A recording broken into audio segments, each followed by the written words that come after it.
브로큰 피플 Almost Monday 듣고 왔습니다. 자, 맥주 기행 이야기를 해보죠. 오르발 저번에 1부 얘기를 좀 해드렸는데요. 오늘은 2부 얘기를 좀 해드릴게요. 오르발 제가 저번 시간에 말씀드린 게 그 오르발 스토어에 들어가면 예전의 흔적들을 그대로 보존해 놓은 일종의 박물관이 있다고 말씀을 드렸었잖아요. 그래서 예전에 있었던 그 약국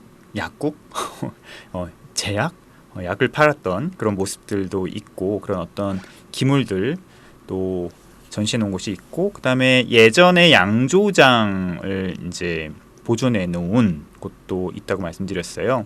오르발에 언제부터 양조장이 있었는지는 잘 모르겠어요. 원래 아마 있었겠죠. 그런데 지금 오르발 맥주가 나오는 양조장은 20세기 이후에 지어진 겁니다.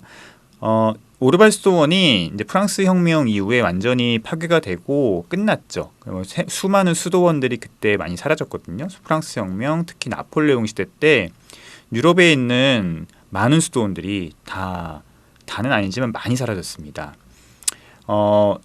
오르발도 마찬가지였는데요. 근데 오르발이 다시 이제 세워지게 된 계기는 드하렌네 가문이라고 해요. 정확하게 드하렌네 가문이 어떤 가문인지 이런 것들은 저 잘 모르겠습니다. 어쨌든 이 수도원이 사라진 것에 대한, 그리고 이 수도원을 다시 부활시키고자 하는 그런 분이셨던 것 같아요. 이 분이 매입을 해서 트라피스트에 기부를 했고요. 그리고 마리 알베르트 반 데르 크루센이라고 하는 수도사께서 이 오르발 수도원의 재건의 중책을 맡으셨죠. 그리고 10년간 노력을 해서 1936년에 다시 이 오르발이 수도원의 지위를 되찾아요. 그리고 1948년에 이제 봉헌이라고 하잖아요. 이제 하나님께 바치는 거죠. 봉헌을 해서 이제 부활을 알렸죠. 그런데 수도원을 재건을 하려고 하면 돈이 필요하잖아요. 자금이 필요합니다. 솔직히 이 오르발 수도원 맥주는 이 수도원 부활 재건 자금을 마련하기 위해서 만들어진 거예요. 1931년에 양조장이 설립이 됐고요.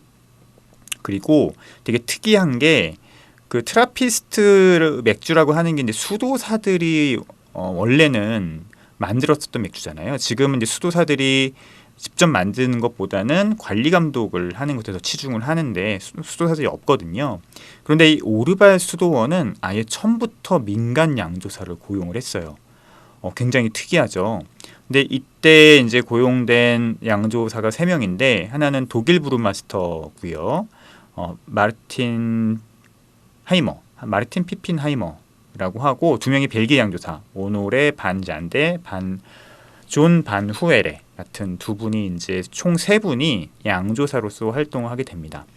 근데 이들이 만든 맥주가 굉장히 특이하죠. 기본적인 베이스 스타일이 일단은 영국 페일에일 스타일이에요. 영국 페일에일 스타일이고, 홉도 굉장히 일반적인 벨기에 맥주와는 다르게 들어갑니다. 벨기에 맥주 스타일이라고 하면 홉이 중요하지 않거든요. 홉은 약간 밸런스를 맞추기 위한 쓴맛이 약간 들어가는 이런 것 정도에 이제 편중되어 있지, 홉이 주인공이 아니에요. 그런데 이 오르발 맥주는 홉이 주인공 중에 하나입니다. 이거 페일에일이니까 당연히 이제 어떤 다양한 홉향이 뒤에 나올 수 있는 그레시하거나 아니면은 얼씨한 향들이 나올 수 있게 기본적으로 이제 설계가 되어 있고요. 여기 들어간 홉들을 보면은 일단은 슬로베니아 스트리안 골딩스라고 하는, 스트리안 골딩스는 퍼글스, 영국의 퍼글스 홉하고 거의 똑같은 홉입니다. 거의 같은 홉이거든요. 그리고 굉장히 그레시한 향이 많이 나와요. 그리고 프랑스 스트리세 슈팔츠, 그러니까 슈팔츠는 독일 홉인데 이제 프랑스로 이제 프랑스의 테루아를 갖고 있는 홉인 거죠. 그러니까 슈팔츠 자체는 독일 홉인데 프랑스 스트리세 슈팔츠라고 거기 변종된 홉이죠. 그러니까 독일 스타일의 향이 들어간 홉이라고 할 수 있죠. 그리고 독일 할러타우, 그렇게 해서 독일 양조자의 어떤 느낌과 영국 양조자의 느낌이 같이 들어간 홉이 사용이 됐어요. 그리고 이 홉들이 드라이 호핑이 됩니다. 3주 동안. 그러니까 일반적인 벨기에 스타일과는 굉장히 다른 거죠. 그죠? 더 재밌는 거는 여기에 브레토노마이세스 홉이 2차 발효 때 들어간다는 얘기예요. 이게 이제 굉장히 재밌죠.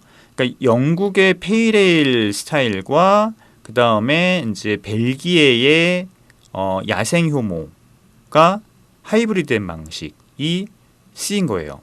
일반적인 스타일에서는 전혀 찾아볼 수 없는 맥주, 전통적인 스타일을 찾아볼 수 없는 맥주가 오히려 크래프트 맥주 씬에서 야생 효모를 사용한 와일드에일 같은 스타일을 이미 1930년부터 사용하고 있었던 거예요. 굉장히 특이하죠. 어떻게 보면은 뭐 크래프트 맥주라고 할 수는 없겠지만 크래프트 맥주 스타일의 정말 트렌드한 방식을 100년 전부터 적용하고 있었던 그런 맥주라고 볼 수 있습니다. 그래서 이 맥주가 보통 이제 또 양조장에서 숙성이 되고요. 그리고 그 이후에 또 나와서 병 숙성이 됩니다. 그래서 최소한 양조장에서는 이제 15도 섭씨 15도 정도의 환경에서 3주 동안 숙성이 되고요. 다시 이제 나와서 6개월 정도 추가 숙성이 된 뒤에 판매가 되는 게 이제 오르발 맥주의 특징이라고 할 수 있죠. 근데 제가 재밌었던 건 뭐냐면 이게 굉장히 재밌는 포인트로 저는 생각을 하는데 이 브레타노마이세스라고 하는 야생 효모가 브렛 효모가 원래는 영국 페이레일을 망쳤던 그런 아주 골칫덩이 미생물이잖아요. 근데 브레타노마이세스의 브렛이라는 앞에 그 뜻이 브리튼에서 나온 거거든요. 그러니까 영국 페이레일을 만들었는데 맨날 오염이 되고 이상한 향이 나고 그러니까 양조사가 의도하지 않은 향이 계속 나는 거예요. 나중에 이 놈의 정체를 알고 봤더니 이 브레타노마이세스라고 하는 야생 효모인 거죠. 그래서 학자들이 여기다가 학명에다가 이제 브리튼에서 그걸 따와서 브렛을 붙여준 거거든요. 그런데 이 야생 효모를 영국 페이레일 스타일에 일부러 넣은 굉장히 아이러니한 모습을 저는 이 오르발 맥주에서 찾아볼 수 있었거든요. 굉장히 아이러니하다.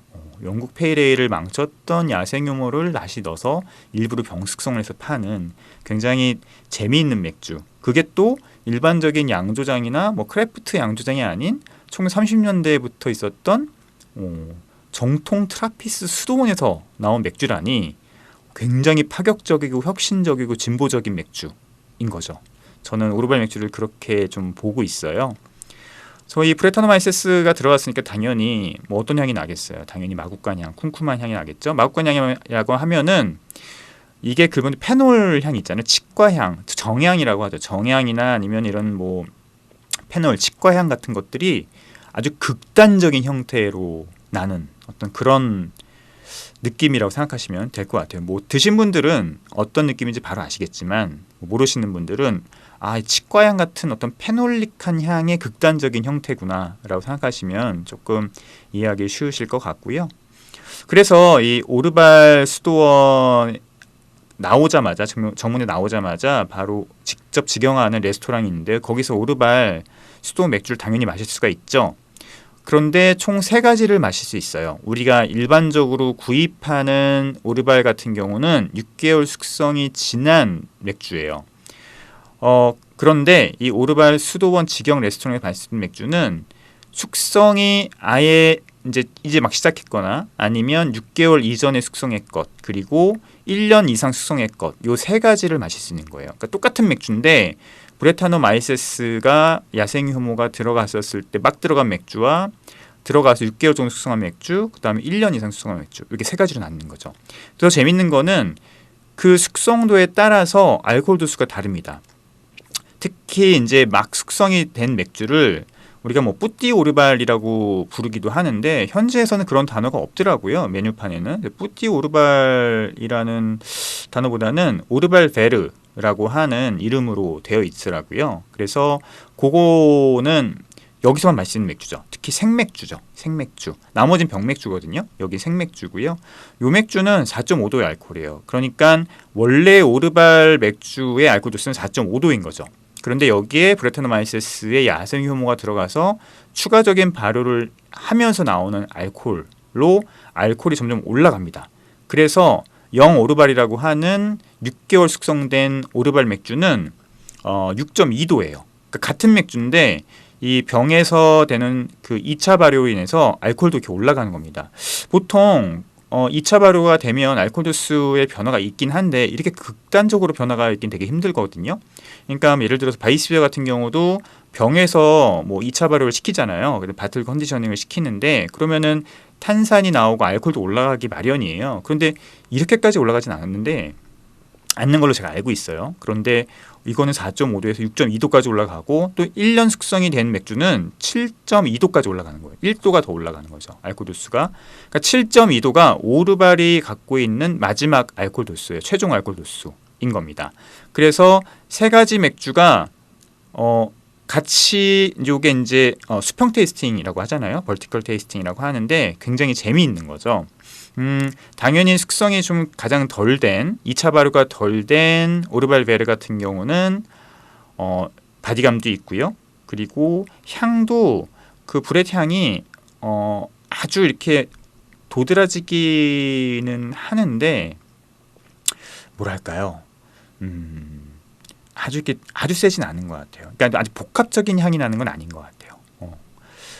그런데 6.2도가 되는 영 오르발 같은 경우는 그거보다는 조금 더 그 브렛 효모 향이 좀 더 낮고요. 좀 더 브렛 효모 향이 낮고 그리고 약간의 산미도 있었습니다. 그리고 상대적으로는 호향이 조금 더 줄어드는 그런 느낌이 있었어요. 조금 더 아무래도 이제 당이 좀 더 소비됐기 때문에 조금 더 가볍고 날카로운 느낌이 있었죠. 그런데 마지막 올드 오르발 1년이 지난 이제 오르발가 7.2도까지 알코올이 올라가죠. 그리고 브렛 향이 조금 더 원숙하게 올라오는 느낌이었어요. 그리고 바디감 좀 더 드라이하고 색도 조금 더 밝고요. 좀 더 투명해지고 뭐 이런 어떤 차이점들이 있어요. 그래서 오르발 베르 같은 경우는 딱 봐도 제일 불투명합니다. 효모가 안에 있고 아직 덜 숙성된 그런 맥주기 때문에. 그런데 점점 6개월, 1년 정도 이렇게 숙성이 되면서 조금 더 투명해지고 색도 진해지는 그런 어떤 차이점들을 볼 수 있었고요.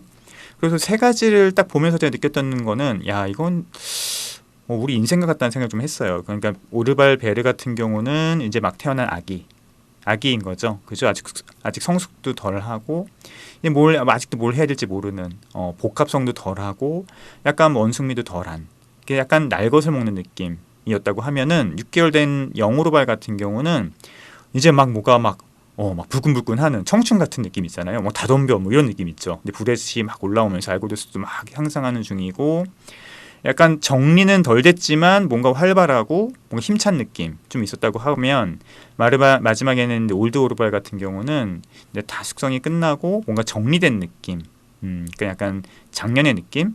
들었어요. 그래서 세 가지를 마시면서 야 오르발은 뭐 우리 인생과 같은 맥주라는 생각을 제가 했고 좀 글에 남겼습니다. 그리고 또 하나는 이제 1년 이상 된 오르발의 상미 기한이 5년이에요.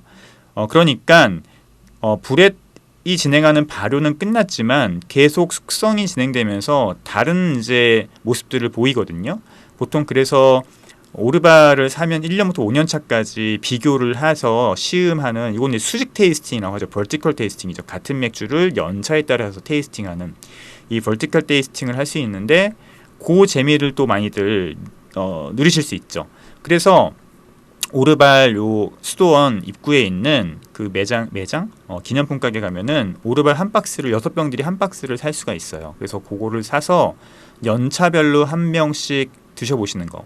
그렇게 추천해 드리고요. 근데 저는 뭐 3년차 정도가 제일 좋긴 하더라고요.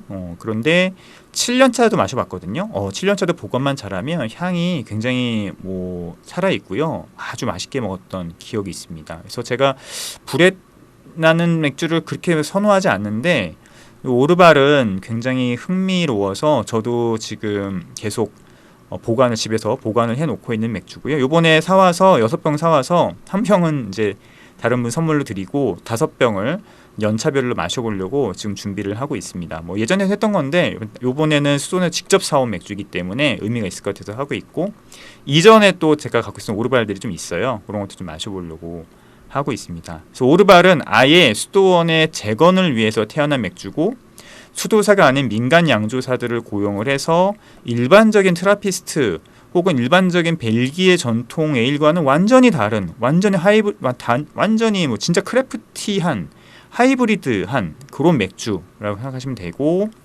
그리고 병 안에서 브레타노마이세스가 추가적으로 발효되는 데서 나오는 차이점들을 느낄 수 있는 굉장히 흥미로운 맥주다라는 것을 아셨으면 좋겠고요.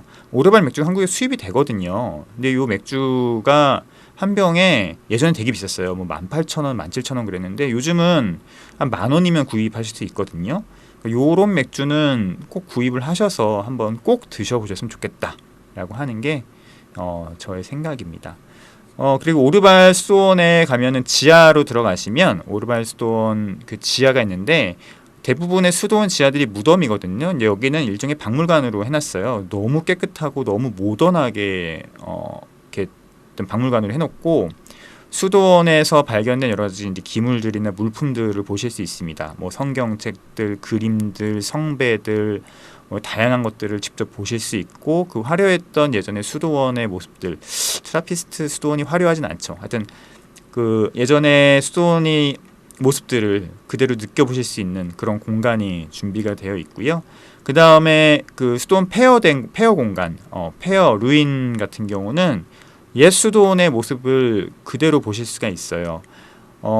지금 당연히 이제 폐허가 되어 있죠. 막 풀들도 자라고 막 부셔져 있고 검게 그을리고 그런 정말 영화에서나 보는 그 폐허가 된 모습들을 그대로 보실 수 있는데, 재밌는 거는 이렇게 서가지고 이렇게 한번 그 상상을 해보는 거예요. 지붕도 연결해보고 저 스테인 글래스가 있었던 그런 공간들도 상상해보고 하면은 예전에 이 수도원의 모습이 눈에 그냥 그대로 보여지는 그런 어떤 재미도 느낄 수 있습니다. 그리고 바로 옆에는 또 새로 건립된 지금의 수도원의 모습이 바로 옆에 있거든요. 수도원이 바로 옆에 있어서 예전의 수도원과 지금의 수도원을 한눈에 비교해 볼 수 있는 그런 어떤 풍경도 즐기실 수 있고요. 또 오르발 수도원은 벨기에 가시면 꼭 한번 가보시기를 제가 추천을 드릴게요. 많은 것들을 느끼실 수 있는 그런 공간이기도 합니다.